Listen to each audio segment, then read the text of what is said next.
मैं आपके सामने अरविंद यादव, एपीएस क्लासेस कुड़वार सुल्तानपुर। आज जैसा कि अभी आपको 2 या 3 दिन में पता चला होगा कि जो इंडिया की पॉपुलेशन है वो टॉप पर आ गई, एकदम शिखर पे आ गई।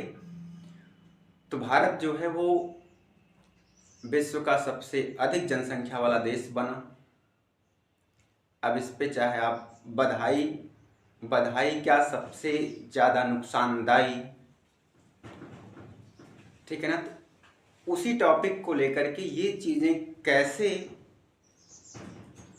जनसंख्या बढ़ती है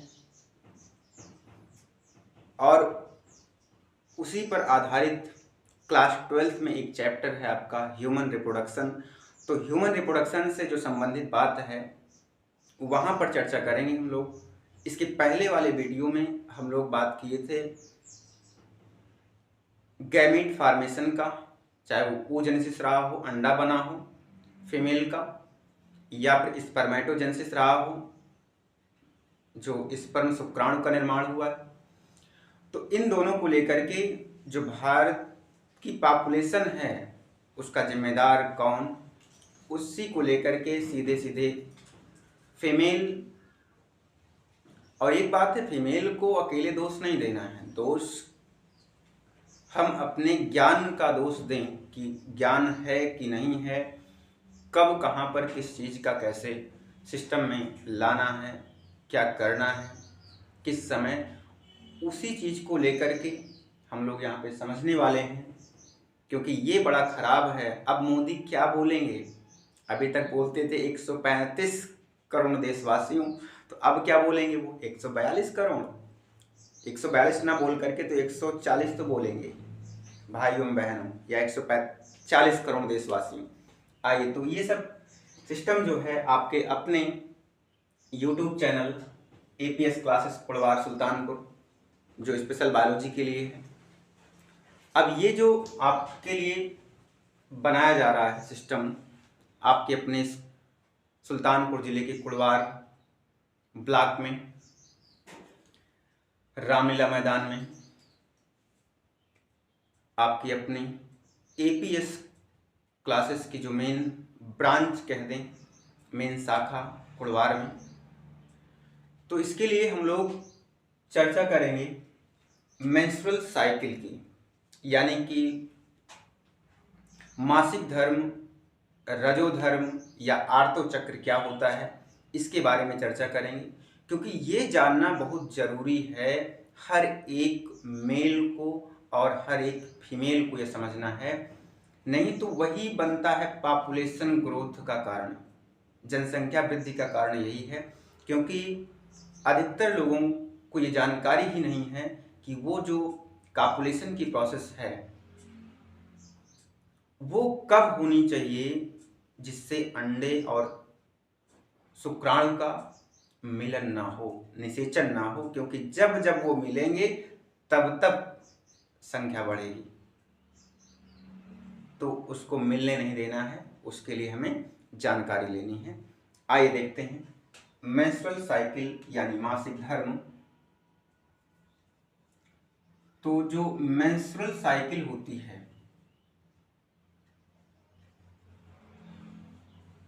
जिसको शार्ट में एमसी कहते हैं,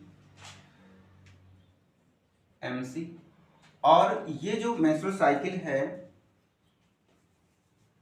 ये किंगडम एनिमेलिया का, फाइलम कार्डेटा की, और वर्ग क्लास जो मैमेलिया का, आर्डर प्राइमेट्स, उन जीवों में ये मेंस्ट्रुअल साइकिल पाई जाती है। यानी कि हम ये कहते हैं कि प्राइमेट्स गण के सदस्य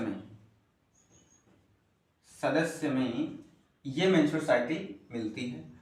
और इसका एग्जाम्पल हम लोग ह्यूमन कर लेते हैं, ह्यूमन में फीमेल यानी मादा, और कुछ एप्स कर लेते हैं जो बंदर हैं, मंकी, ठीक है ना। ये इन सब को प्राइमेट्स बोला गया क्योंकि इसमें जो है मेंस्ट्रुअल साइकिल पाई जाती है। कुत्ते भी हैं, बिल्ली भी हैं, बफेलो भी हैं, इन सब में भी चलता है। बट हमें नॉर्मली ह्यूमन में यानी फीमेल में पढ़ना है मेंस्ट्रुअल साइकिल को लेकर के। तो इनमें होता क्या है, जैसे बात आती है, इसके पहले वाले वीडियो हमने देखा है, पढ़े हैं, जाने हैं, समझे हैं। तो इसमें क्या हुआ, एक फीमेल बॉडी जो है यानी कि इसके ओवरी में, अंडाशय में बहुत सारे परिवर्तन होते हैं। जैसे अगर हम मासिक धर्म की बात करें तो सबसे पहले यहाँ पर उसकी एज की बात कर लें, उस फीमेल में मासिक धर्म की एज क्या है, जो रिप्रोडक्टिव पीरियड्स क्या होता है। तो हम नॉर्मली बोलेंगे 13 साल से या 14 साल से स्टार्ट होता है और वो 45 या 50 वर्ष तक चलता है, और इसी को क्या बोलते हैं, जनन काल बोलते हैं। आपको ये याद रखना है, जनन काल। यानी कि मीनार्ज से लेकर के मीनोपाज तक का जो समय है फीमेल में, उसी को बोलते हैं जनन काल, रिप्रोडक्शन पीरियड कह सकते हैं इसको, ठीक है। तो जनन काल, तो अब ये जो अवस्था है यानी कि किसी भी गर्ल में अगर वो 13 साल, 12 साल, 14 साल की है, तो अगर उसमें प्रथम बार या पहली बार जो है मेंस्ट्रुअल साइकिल स्टार्ट होती है, ठीक है ना, प्रथम बार, तो यानी कि हम कह सकते हैं प्रथम बार एमसी की स्टार्टिंग को क्या बोलते हैं, मीनार्क बोलते हैं, मीनार्क। यानी इसको कहा जाता है रजोदर्शन। अब रजोदर्शन, रज का मतलब एक प्रकार से ब्लड से समझें, ब्लड दर्शन का मतलब आप समझ रहे हैं कि पहली बार कुछ नई चीजें उन गर्ल्स में या लड़कियों में दिखाई पड़ता है, उनके शरीर से, वेजाइना से बाहर आता है, उसी को बोलते हैं रजोदर्शन। और रजोदर्शन जो है स्टार्टिंग एज क्या है, वो लड़कियों में 12 भी हो सकता है, यानी 13 से 14 साल में तो श्योर है कि उनकी जो जनन काल की अवस्था है वो स्टार्ट हो जाती है, प्रारंभ हो जाती है। तो ये बातें, तो अब ये यहीं पर जो 45 से 50 साल है ये वाला, तो ये क्या होता है, मीनोपाज बोलते हैं इसको। यानी इस 50 ईयर तक यानी 50 वर्ष तक क्या होता है, महिलाओं में ये जो मासिक चक्र है, मासिक चक्र बंद हो जाता है, ठीक है ना। तो बंद होने की जो क्रिया है उसे क्या बोलते हैं, मेनोपाज बोलते हैं, ठीक है ना। मेनोपाज यानी इसको कहते हैं रजो निवृत्ति, ठीक है ना, रजो निवृत्ति कहते हैं। तो ये आपको 2 लाइन बिल्कुल समझ में आनी चाहिए। अब समस्या कहाँ है, समस्या कहीं नहीं है, समस्या आपके ब्रेन में हो सकती है, क्योंकि आप अगर समझेंगे इस चीज को तब आपको सारी बातें, और सबसे बड़ी जरूरत अपने इंडियन या भारत की जो पॉपुलेशन है, जनसंख्या है, उसको देखते हुए आपको जरूर इसको देखना है, समझना है, पढ़ना है। तो आइए आगे की प्रक्रिया देखते हैं, इतने से इतने के बीच में क्या होता है, कैसे होता है। जैसे मनुष्य में क्या होता है, मनुष्य में जो फीमेल होती हैं उनमें ओवरी 2 होती है, ठीक है ना, अंडाशय 2 अंडाशय होता है।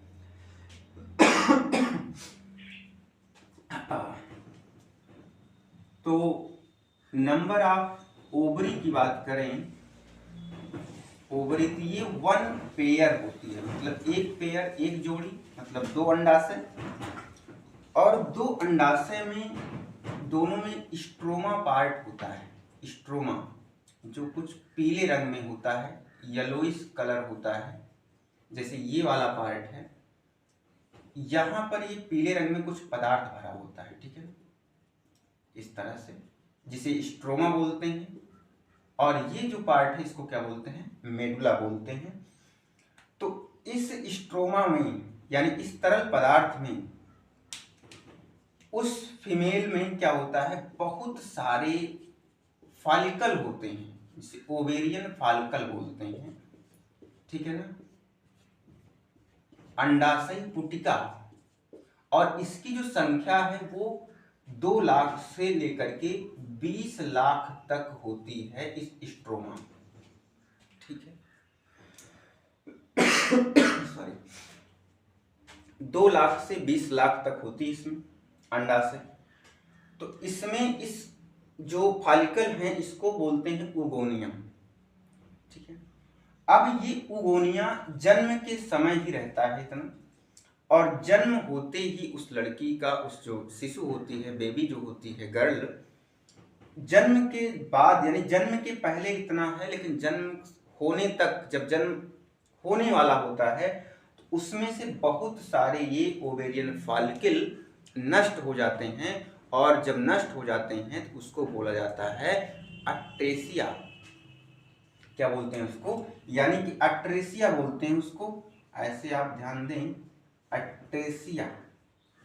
यानी कि जन्म के बाद, जन्म होने के पहले कुछ ओवेरियन फॉलिकल नष्ट हो जाते हैं, उस क्रिया को अट्रेसिया बोलते हैं। ये ध्यान रखना है, क्योंकि ये नीट और टीजीटी पीजीटी जैसे एग्जाम के लिए भी ये क्वेश्चन अट्रेसिया क्या है, किसे कहते हैं, तो ये हो सकता है। अब ये जितने भी ओवेरियन फॉलिकल हैं, इस प्रत्येक ओवेरियन फॉलिकल से अंडा बन सकता है, एक ओवम बन सकता है, ठीक है। तो अब जैसे फीमेल गर्ल में क्या है, 2 ओवरी पाई जाती है, और उस ओवरी में क्या होता है कि अंडे का फॉर्मेशन होता है। तो वो अंडा जब निकलेगा उस ओवरी से, फैलोपियन ट्यूब में जाएगा, और वो इधर मेल का स्पर्म फैलोपियन ट्यूब तक पहुंचेगा, दोनों एम्पुला रीजन पर मिल करके फर्टिलाइजेशन की क्रिया को पूरा करेंगे। तो वो फर्टिलाइजेशन कब हो सकती है उसी को समझना है। और जैसे हमें कहते हैं कि नई बेबी नहीं चाहिए, नए बच्चे का जन्म नहीं करवाना है उस महिला को या पुरुष को, तो वो क्या करे, उस पीरियड को, यानी उस अंतराल को, उस अंतराल में कॉपुलेशन यानी कि दोनों मेल और फीमेल गैमेट का, यानी नर मादा का संयुग्मन ना हो पाए, उतने दिन को बचा के रखना है। ये जो कि एक नेचुरल प्रोसेस है, ठीक है। वो दिन कौन सा है, वो टाइम क्या है, उसी के बारे में समझना है हमें। तो मेंस्ट्रुअल साइकिल कैसे, कहाँ आई, सबसे पहले आपको रजोदर्शन पता चल गया, रजोनिवृत्त पता चल गई, ठीक है, कितना उसका एज कितनी होती है, उसमें क्या क्या परिवर्तन आते हैं। अब एक बात ये देखना है कि जो जनन काल था, जनन काल, तो जनन काल में फीमेल जो है अपने पूरे जनन काल में, यानी कि हम कहेंगे 13 से लेकर के 50 वर्ष के बीच में लगभग 400 अंडे का, 400 एग का प्रोडक्शन करती है। प्रोडक्शन का मतलब बाहर, यानी अंडोत्सर्ग होता है महिला में, ठीक है।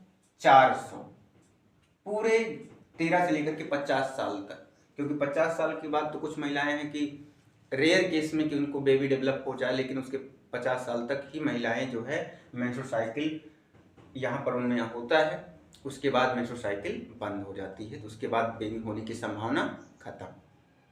लेकिन कुछ महिलाएं हैं जिसमें हो सकता है, कभी कभी रेयर केस में हो जाता है। तो अब इसमें होना क्या है, तो मेंस्ट्रुअल साइकिल की कुछ अपनी अवस्था है, क्या क्या होता है, ठीक है।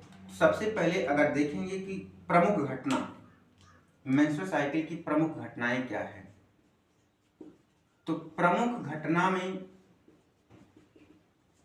सबसे पहले क्या होता है, इसमें सबसे पहले कहते हैं कि नंबर 1 की बात करें, इसमें 1 से लेकर के 4 या 5 दिन तक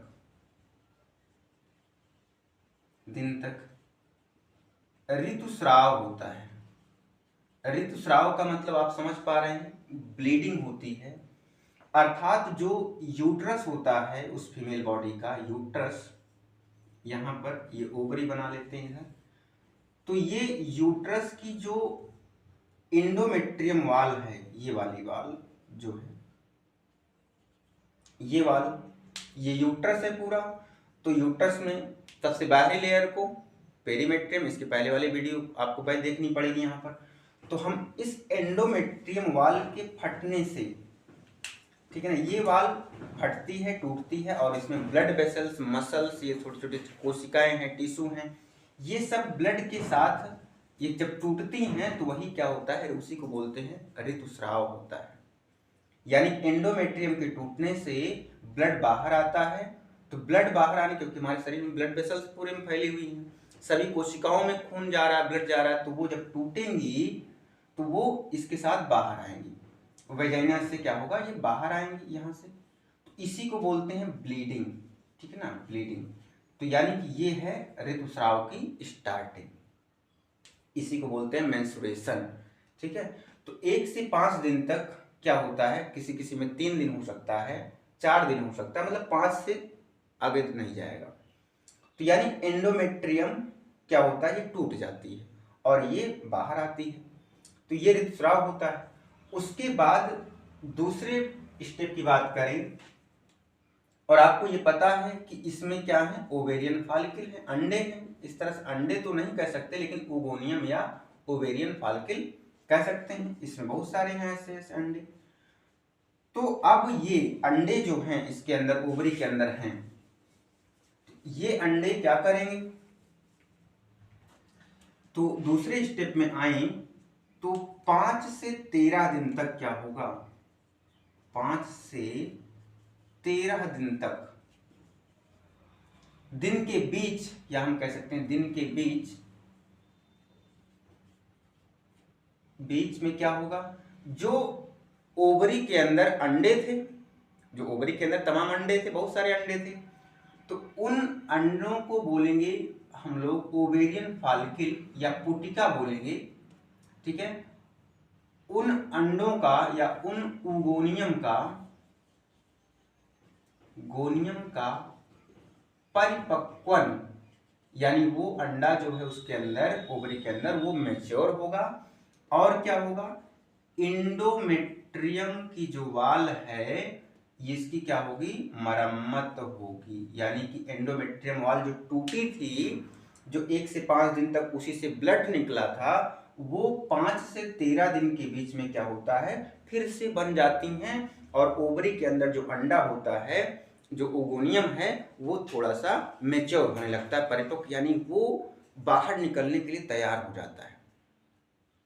और उसके लिए ध्यान रहे, उसके लिए हार्मोन काम करते हैं। तो वो हार्मोन कौन कौन से हैं, आपके हाइपोथैलेमस से क्या होता है, गोनाडोट्रोपिन हार्मोन रिलीज होता है, और वो गोनाडोट्रोपिन हार्मोन एट लास्ट में जाकर के हमारी पिट्यूटरी को एक्टिवेट करेगा, और पिट्यूटरी से LH और FSH हार्मोन निकलते हैं।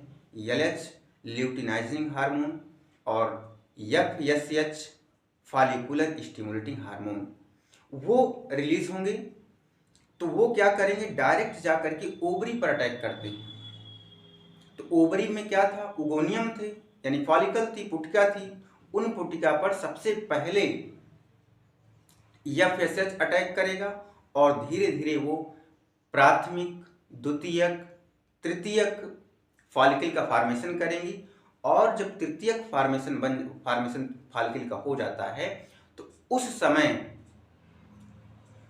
जो LH है उस अंडे को मैच्योर करने में लग जाता है। LH हार्मोन जो है वो उसको मैच्योर कर देगा। वो प्रोसेस कितने दिन तक चलेगी, 5 से 13 दिन तक चलेगी, यानी परिपक्वन अवस्था है। क्योंकि इसमें जो अंडा था, वो अंडा नहीं, ओगोनियम जो था, वो LH और FSH के कारण मैच्योर होता है, और एट लास्ट में क्या बना लेता है, वो ग्राफियन फॉलिकल, ठीक है ना, ग्राफियन फॉलिकल बना लेता है, जिसे हम कहते हैं ये क्या हो गया, मैच्योर है, यानी ये अब निषेचन के योग्य हो गया है। यानी निषेचन के योग्य हो गया, तो इसका मतलब ओवरी में क्या हो गया, एकदम परिपक्व हो गया है, तो तीसरे स्टेप में अगर आए हम, तीसरे स्टेप में क्या होगा, यानी 14वें दिन, 13 दिन तक का हो गया, 14वें दिन क्या होगा, ओवोल्यूशन होगा। यानी ओवोल्यूशन का मतलब ये जो ग्राफियन फॉलिकल है उस ओवरी में मैच्योर हो गया है ना, तो अब क्या होगा, वो 14वें दिन उस ओवरी से फैलोपियन ट्यूब की ओर बढ़ेगा, यानी कि अंडोत्सर्ग होगा, तो वो ग्राफियन फॉलिकल बाहर आएगा, ठीक ना, फॉलिकल बाहर आएगा। तो ये बाहर जाके कहां पहुंचेगा, फैलोपियन ट्यूब में, फैलोपियन ट्यूब यानी अंडवाहिनी में पहुंच जाएगा। तो अब ध्यान देने योग्य बातें यही है पॉपुलेशन की, बिल्कुल नहीं तो वही मोदी जी वाली 135 नहीं 142 करोड़ देशवासियों, तो यहां पर वही होगा। अब यही दिन है। अब यहां पर आपको याद क्या रखना है कि जो स्पर्म का जीवन काल है वो भी 48 या 72 घंटे, और ओवम का जो जीवन काल है वो भी 48 या 48 घंटे ही होता। मान के चलो कि 2 दिन या 3 दिन, मान के चलिए कि 3 दिन अंडे जीवित रह सकते हैं और 3 दिन स्पर्म जीवित रह सकते हैं। अब जो ओवरी है, अंडाशय जो है, तो वहां से क्या हुआ, उस अंडाशय से देखते हैं। तो ये जो अंडाशय है, यहां पर देखें, इस तरह से नॉर्मल बनाएं, तो यहां पर ओवरी थी, यहां से ग्राफियन फॉलिकल मान लीजिए ये एकदम मैच्योर हो चुका है, मान लीजिए लेफ्ट ओवरी से, और हाँ इसमें जो है बारी बारी से, अगर इस मंथ में इस ओवरी से अंडा निकला है तो अगले मंथ में दूसरी वाली ओवरी से अंडा रिलीज होता है, ध्यान रखिएगा। फिलहाल उससे से नहीं मतलब, अभी जहाँ पे ध्यान देना। तो ये अंडा क्या है, ये अंडा इसमें पहुंच गया यहां पर। तो अब ये 14 दिन की बात है, ठीक है ना, 14वें दिन क्या हुआ, ये अंडा ओवरी से फैलोपियन ट्यूब में पहुंचा। अब ये फैलोपियन ट्यूब में पहुंचा यहां पर, तो अंडे का जीवन काल 48 घंटे और स्पर्म का जो जीवन काल है 72 घंटे मान सकते हैं, मतलब 3 दिन मान सकते हैं। अब इधर से यानी कि जो वेजाइना है, वेजाइना यहां पर, अगर मेल का स्पर्म इस रास्ते से इसी टाइम, यानी कि जब मेंस्ट्रुअल साइकिल स्टार्ट हुई, मेंस्ट्रुअल साइकिल मान लीजिए आज 21 तारीख है, 21 से 14वें दिन, यानी कि 22, 23, 24, 25, 26, 27, 28, 29, 30, 1, 2, 3, 4, 5, यानी 5 तारीख को ओवल्यूशन होना है। बात समझिएगा, यहाँ पर 5 तारीख को ओवल्यूशन होना है। तो अब जब स्पर्म का जीवन काल 3 दिन है, तो 14वें दिन ये 5 तारीख को रिलीज होगा, ये अंडा यहाँ पे पहुंचेगा। स्पर्म यानी कि शुक्राणु, अगर निषेचन की क्रिया मेल और फीमेल का जो कॉपुलेशन की प्रोसेस होती है, अगर वो यहाँ पर हुई 14वें दिन, यानी कि 3 तारीख को अगर यहाँ पर मेल और फीमेल का कॉपुलेशन हुआ, तो भी स्पर्म यहाँ पर जिंदा रहेगा, क्योंकि 72 घंटे यानी कि 3 दिन वो जिंदा रहेगा, तब भी यहाँ पर निषेचन की क्रिया संभव है, ठीक है।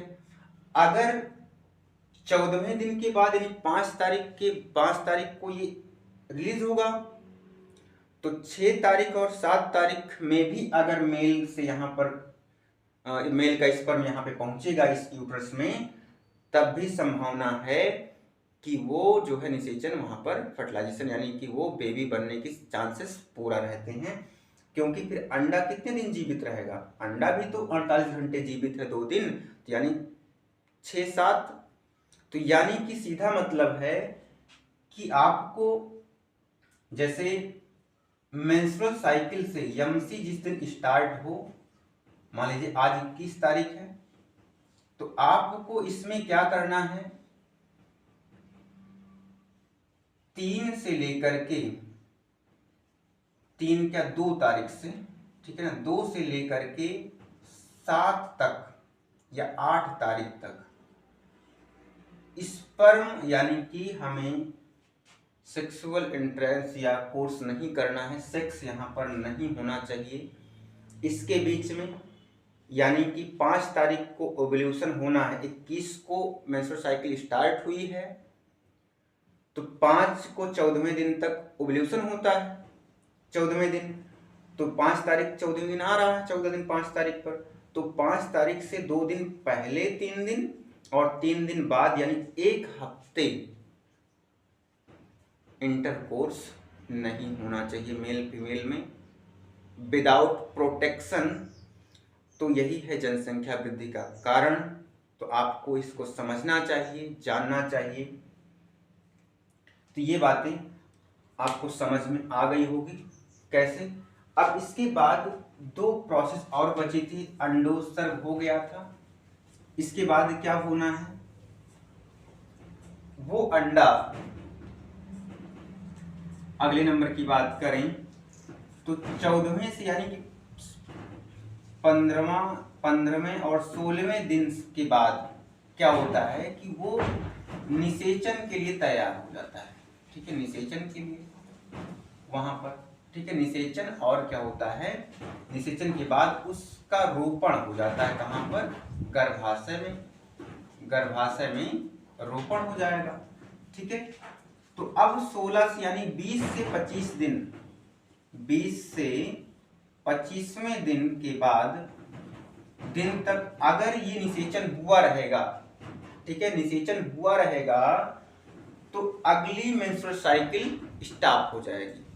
अगर निषेचन नहीं हुआ रहेगा तो जो मैच्योर कार्पस ल्यूटियम है वो क्या हो जाएगी, वो वैजिना से धीरे धीरे छोटी होकर के धीरे धीरे वैजिना से बाहर आ जाएगी और नेक्स्ट मेंस्ट्रुअल साइकिल प्रारंभ हो जाएगी वहां पर। यानी कि जो आर्तो चक्र होता है वो एक मेंस्ट्रुअल साइकिल से लेकर के दूसरे मेंस्ट्रुअल साइकिल के बीच की जो अवस्था है उसी को बोलते हैं आर्तो चक्र या मासिक धर्म भी कहते हैं उसी को। यानी एक मेंस्ट्रुअल साइकिल जब से स्टार्ट हुई और दूसरी मेंस्ट्रुअल साइकिल स्टार्ट होने के बीच की जो अवस्था है उसी को बोलते हैं मेंस्ट्रुअल साइकिल या आर्तो चक्र। ठीक है, तो अब अगर निषेचन नहीं हुआ रहेगा तब अगली साइकिल शुरू हो जाएगी। अगर निषेचन हुआ रहेगा तो उस जायगोट का यूट्रस में रोपण हो जाएगा और वो आगे चल करके एक शिशु का निर्माण करेगी या शिशु को जन्म देगी। तो ये कहानी, ये आपको जनसंख्या वृद्धि को बचाना है। तो अगर ये मैटर समझ में आया तो चैनल को सब्सक्राइब करें, लाइक करें, शेयर करें और नेक्स्ट प्रवस्था जो नेक्स्ट टॉपिक होगी इसमें वो होगी ये जो इसकी कितनी प्रवस्थाएं हैं इसको समझने के लिए और थोड़ा सा आसान भाषा आपको नेक्स्ट वीडियो में मिलने वाली है। इसकी मुख्यतः 3 प्रवस्था है और उस 3 प्रवस्था में होता क्या है उसके बारे में आपसे कल मुलाकात होगी। और आप अपने दोस्तों में पहली बार देख रहे हैं तो जरूर सब्सक्राइब करें। धन्यवाद।